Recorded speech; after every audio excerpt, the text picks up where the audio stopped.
anyone wasn't here this morning, I'm Alexandria Dyer and I work for Workforce Development.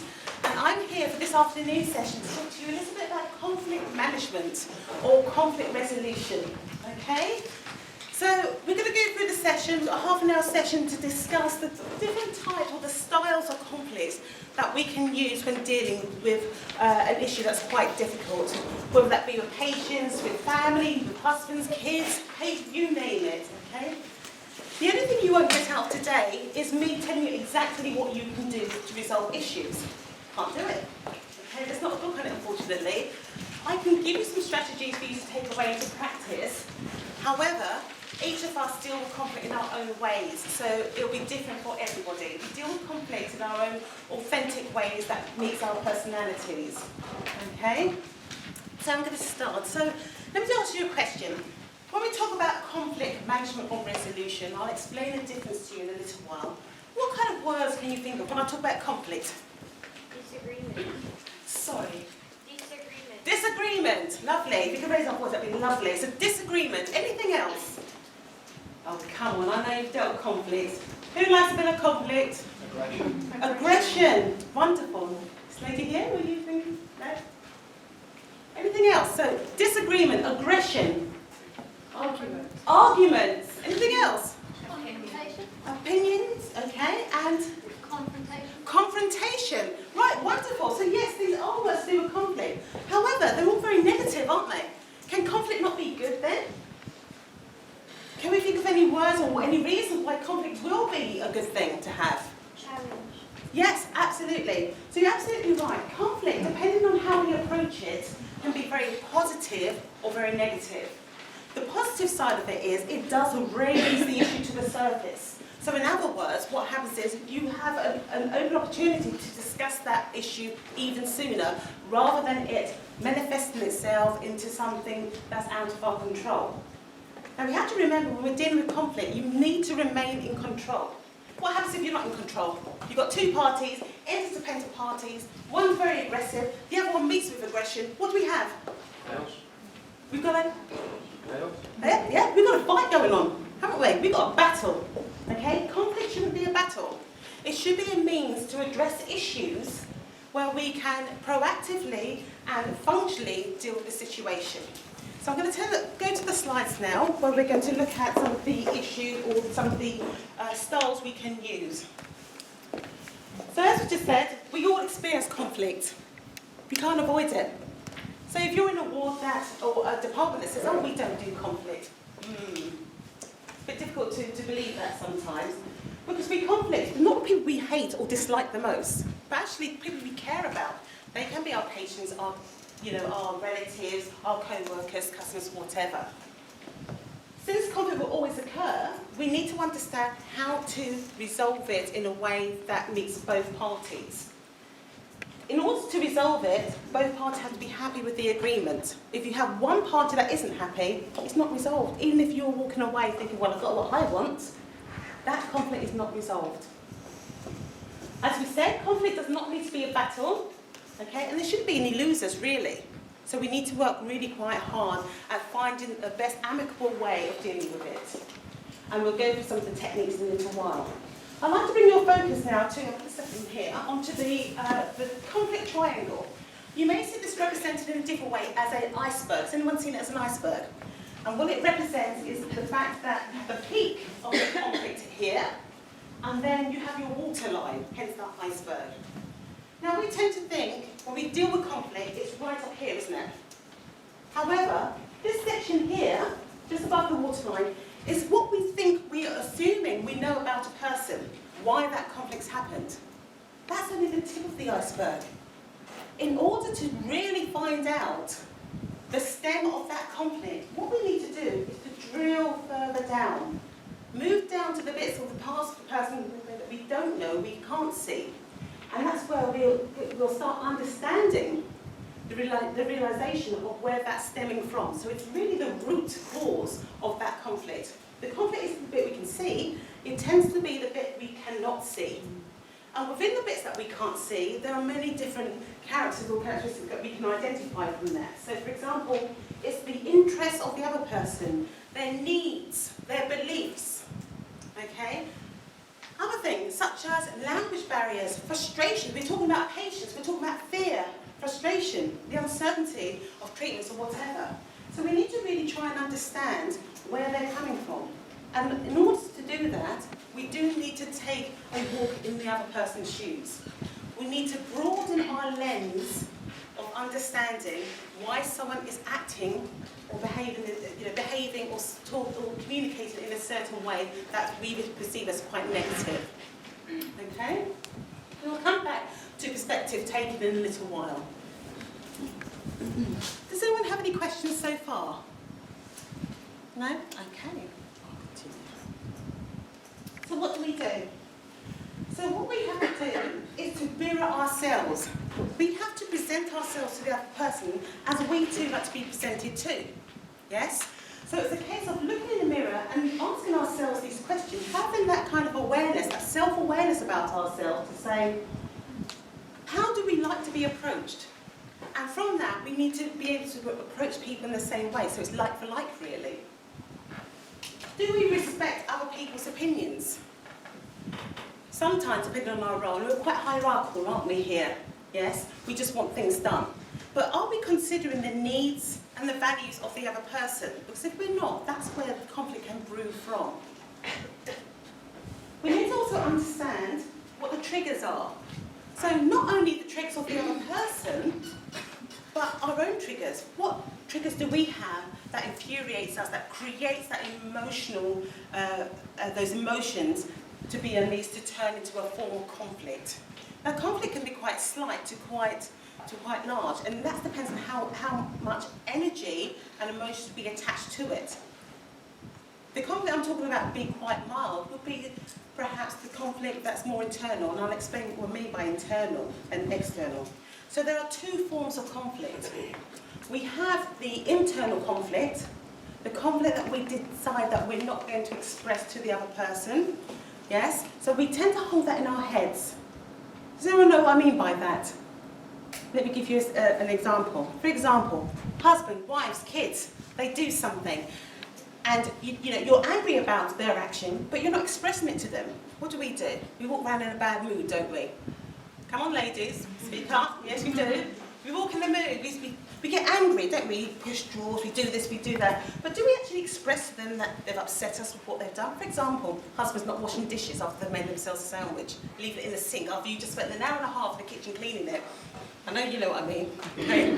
Yes? So we're talking about that kind of anger and feeling of frustration that we're not willing to express. Therefore, that becomes an internal conflict. You are arguing mentally with yourself. What's the point of that? Where's all that energy going? And that can also apply to work. When you've got a colleague that does something you don't like, rather than expressing it in a very assertive way to them, saying, your reaction to what you said, I didn't like this, whatever, we hold it in, don't we? And what does it do when you hold it in? It brews. Doesn't it brew? Yeah? And you're just waiting for that moment where you can unleash the dragon, yes? Okay? We don't want to get to that point. Because when you get to that point, it's aggression. It's aggression. We need to remain in control. Okay. Any questions on that and triggers? Do we know our triggers? Perhaps that's something we should start thinking about. What winds us up? I know what winds me up. You wag a finger in my face, and what's your reaction if I came and wagged a finger in your face? Not very nice. You want to kill it away, don't you? Okay, so we need to be aware of that. So I just want to move on slightly and look at the different styles of conflict. Now these were created by Thomas and Kilburn in 1976, who were psychologists, and they decided to create a kind of grid matrix of what kind of styles that different people apply according to their personalities. There are lots, if you go on the internet, there's lots of information about conflict styles, and you've got some free questionnaires on there that, it'd be good to know what kind of style you are.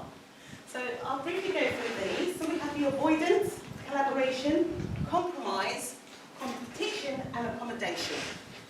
Now when I go through these, I'm not here to tell you that if you're a particular style, it's a bad thing. Remember what I said? It's all linked to yourself, your own personalities. It's how we use it, how we demonstrate that in our interactions with people. So we'll start with the first one. So we've got avoidance, okay? So avoidance, there's two sides to this. Like there's two sides to every coin at the end of the day, a positive and a negative. So you want to be looking at avoidance more in a positive way, okay? So avoidance in the positive way could be that when you're dealing with an issue that's probably too big for you to deal with initially, or your own personality, you might want to step away from it. So you make the distance between you and that conflict, okay? That doesn't mean you don't sort the problem out. It means that you're giving yourself time to reflect on the situation and to come back with it with ideas that are more positive and suiting to it to resolve it. If you're looking at avoiding the more negative stuff, that might be a case of you being a person that, I don't do conflict. Who doesn't like doing conflict? Yeah? So you could be of an avoidant style, but it's how you deal with it. If you are the type of person that, for example, a line manager will say, can you do this? Yes, I'll do it. But you think, I'm not doing that, I can't do that. And you leave it. They will leave quite negative connotations on yourself, where to the point that people will see as not being a good team member, okay? You won't be very reliable, all those kind of negative things. So you have to be really careful about that. And there's a way of improving yourself, and it's all about becoming more assertive in what you do and what you say, okay? And ask for help. And also for the others that aren't of the avoidance style, how we can help others, okay? By realising their avoidance and perhaps giving them tasks that are more suitable to doing regular check-ins with them. So what does it look like? So the avoidance style is to avoid, in the negative state this is, to avoid or postpone conflict. You ignore it. Now that might be a good thing, as I said, to the point that you want to go back to it, but ignoring it in its totality is not a good thing. You don't rise to it. When you use it, very minor thing. Now, I avoid all my kids all the time, you know, it's easier that way. And sometimes we like the easier options.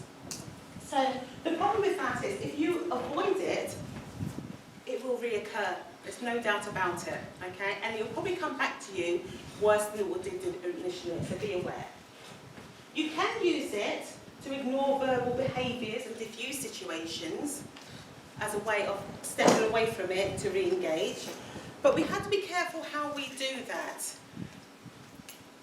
At the end of the day, when we're looking at conflict, we need to think about not trying to change the other person, but we have to look to ourselves. We change ourselves first, okay?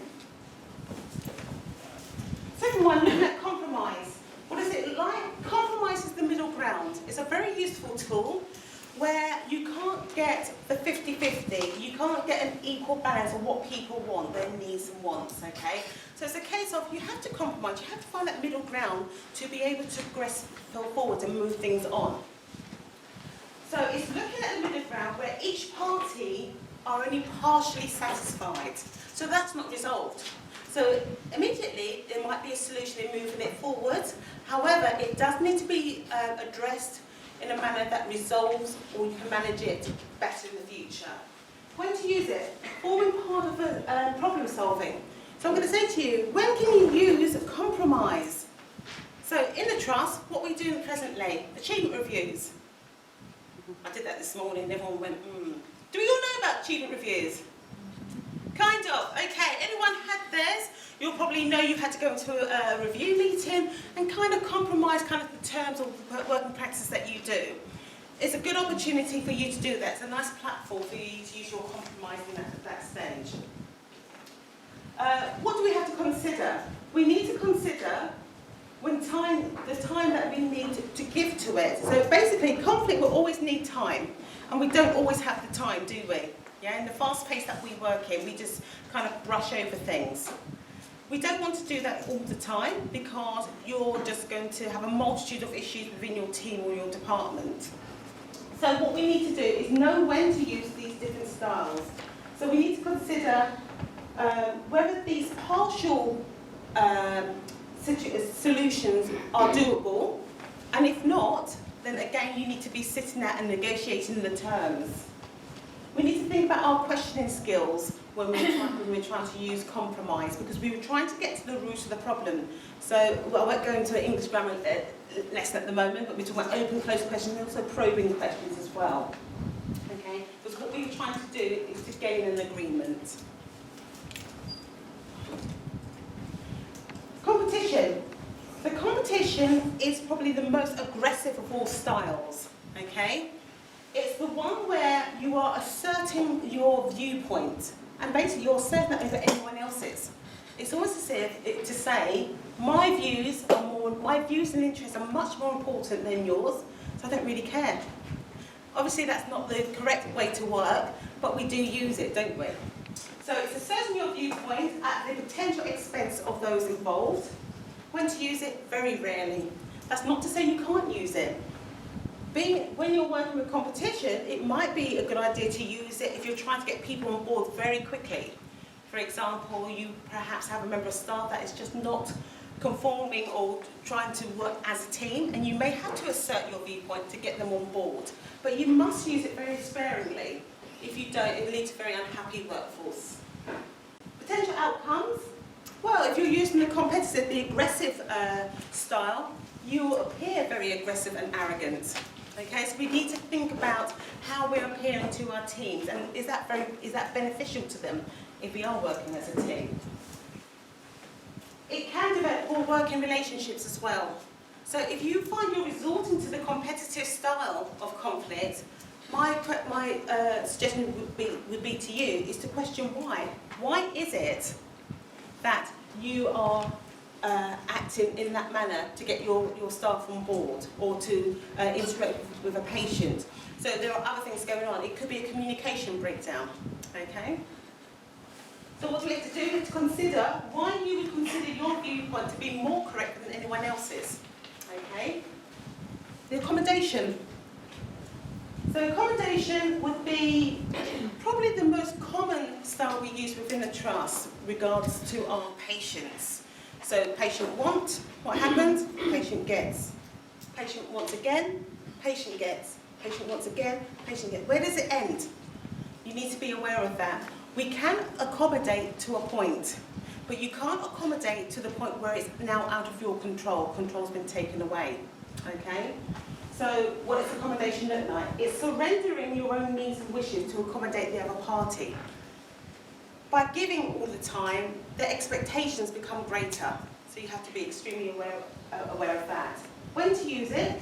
Again, I can't say in particular instance when to use it. You need to judge the situation. You need to be able to read it and say, will I get the best outcome if I use this as a temporary cause? Yes?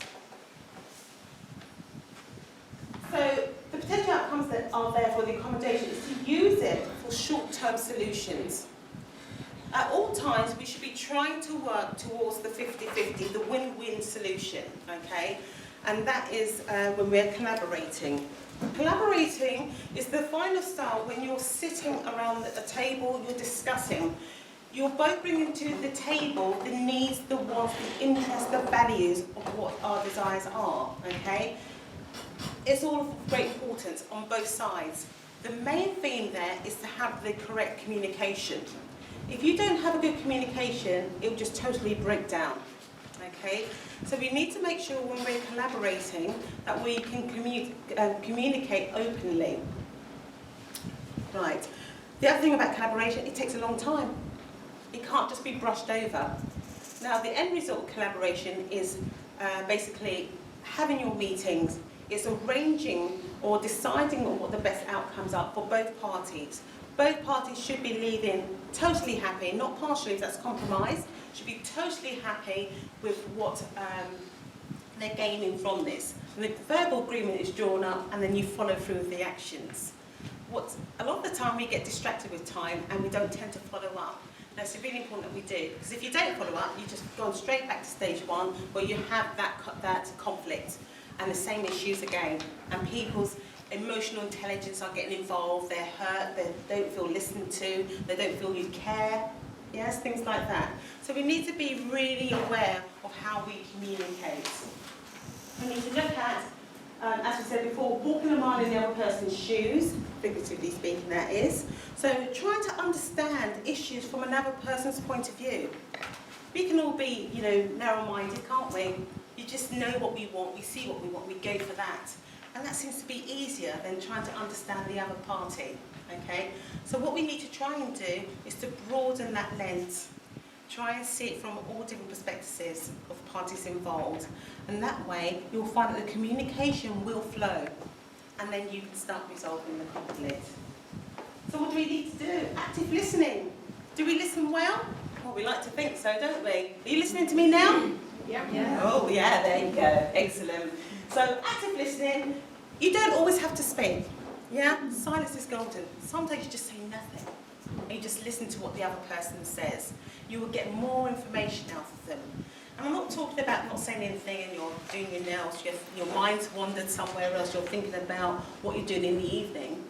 Active listening is a lot to do with your non-verbal, your body language, okay? So if I sit in here, I can see who's been attentive. No, there's no point in sitting up straight now. I've been watching, okay? So, but you can tell from how people are sitting whether they're being attentive enough, okay? The good eye contact, nothing worse than trying to be, being in a meeting and you're trying to talk to a person and they're totally distracted, they're flipping with papers. How does that make you feel? These are all the feelings of residue you need to think about, okay? And you can only do that if you're actively or assertively listening. Different techniques in there, but I won't go into those techniques just now. If you want to look on the Education and Training website, I have produced a conflict management booklet for you to take away and to have a read of. It's quite beneficial for you to do. It's a good read. It's not a hard read. It won't take you long. It's also good for personal use, as well as you taking it back to your wards and departments to discuss in your department meetings of how you would use some of the strategies in there. And they are pretty much very basic ones, but we tend to overlook them. We've forgotten about them. They're laying dormant at the moment. So we need to bring that back to the surface. Okay. So what do we have to do? What we have to do is to look at each other's viewpoints, focus on words you choose and the tone that we use. Okay, that's all part of communication. Okay, it's very easy just to say things and dismiss what we're saying and the hurt we have on the other person. But we want to be a little bit more assertive and more self-aware of what we do in order to diffuse conflict rather than attach it, rather than come with it dysfunctional ways. And we do it so easily by just going, whatever. Simple things like that, yeah, gets people's back out, it gets all the triggers working again. So let's be aware of those. Take your time in dealing with conflict. It shouldn't be rushed. I know it's a difficult situation where we don't feel we have enough time to do anything else, let alone to add more conflict to deal with those situations. But it really is in your interest to be the person in control and to really dedicate that time to the issue to resolve it in its fullness. Now, I did mention about conflict being management or resolution. I personally don't feel all conflict can be resolved, because for a different reason it stems up again, so it comes up again. So what we want to do is to be able to manage it. And management is on both parties. So it's for you to realise what the issue is and work together and open up the communication. Okay, so thank you for being attentive today. I hope you've got a little bit out of it. I do run conflict management courses, so please look on the website for the dates. Print of the booklets at your will, and I've got a few exercises in those that you could use. Use it as a team exercise. It'd be great for your development meetings. But thank you again. Excellent.